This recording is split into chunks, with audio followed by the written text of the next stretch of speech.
A unique form of garden artwork that can serve a purpose and be a lot of fun to build is a wattle fence. Now that's wattle, W-A-T-T-L-E, and it's a type of fencing woven out of twigs and vines. Wattle fences of varying heights and sizes have been used as far back as the Middle Ages to either fence animals within a certain area or to keep them out of an area, like the garden.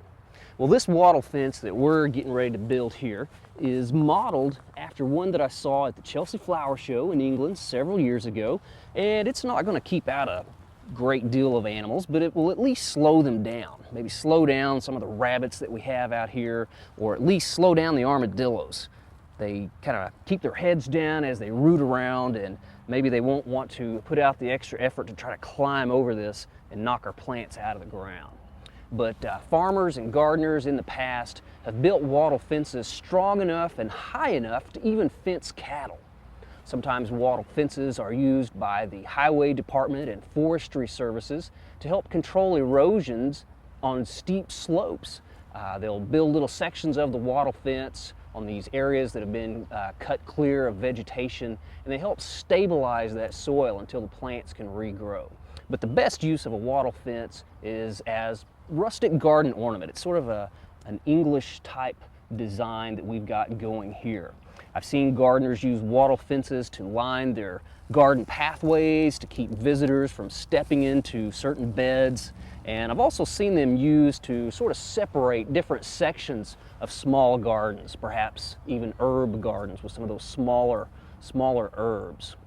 Well, we're building this one in sort of a circle, and once we're done, it's going to fence in a mass of impatiens, and we're hoping it looks like a large basket of plants just sitting on the ground.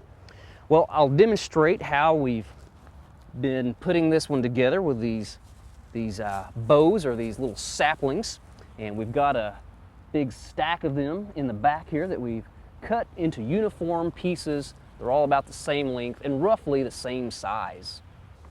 These are green, so they're very easy to bend, which is important for this design since we stick one end in the ground and then bend it over and stick the other end in the ground. But you don't have to do this particular design. You could create your own design for a wattle fence. Maybe you could just take some straight sticks, stick them in the ground, and weave the different vines and twigs around them, or even put them in the ground straight at an angle and create some sort of design like that. So just use your imagination and be creative. That's part of the fun. But to get these bows in the ground in a uniform manner, I've got a measuring stick here, and the length of this stick is the span that the bows go into the ground. So this is from one end to the other end. And then we divide that distance into thirds to tell us where the other overlapping bows are inserted into the ground. So I'm just going to put this stick here, and I'm going to take one of these bows, putting it on the outside because we overlap inside to outside. But it's important to get the piece really deep in the ground. I'm going about 8 inches or more down in the ground. And before we started this, we went around and we tamped down the soil. That way they would hold better into the ground. We don't want them popping up and hitting us in the face.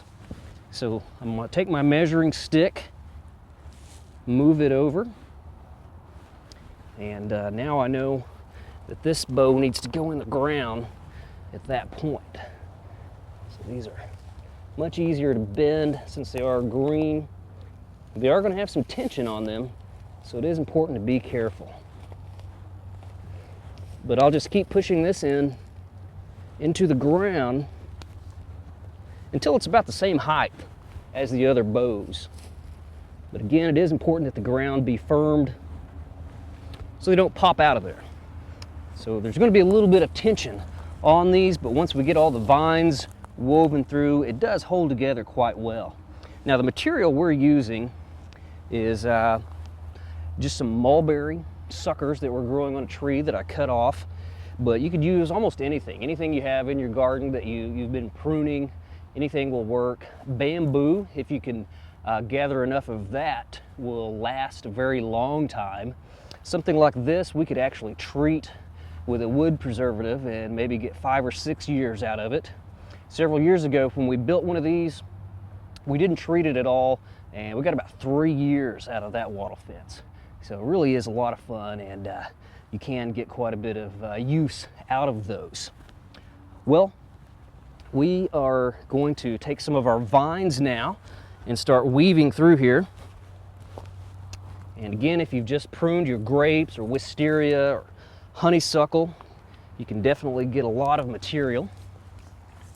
But it is important that these vines be as slick as possible. And by slick, I mean going around with your pruners and cutting off all the little tendrils, all the little side branches, so they can slide through those bows and in a weaving type pattern. If anything that they can get caught on, believe me, they will get caught. But you can take these and then just start going back and forth, weaving through the stakes that you've got in the ground here. And you just keep adding all of these vines until you get the fence as tall as you want it. Back here you can see what we've already got done. We've got the fence up to about a 6-inch height right here, and it is getting pretty sturdy. Now occasionally some of the bows will start to kind of come apart on you. That's okay as long as they're not coming a long ways apart. One way to fix that is just take a piece of wire those together if they start separating on you. But we'll keep adding some more bows. We'll complete our circle, and we'll show you what it looks like once we get everything done. We've got all those vines in there, create our basket of plants here on the ground.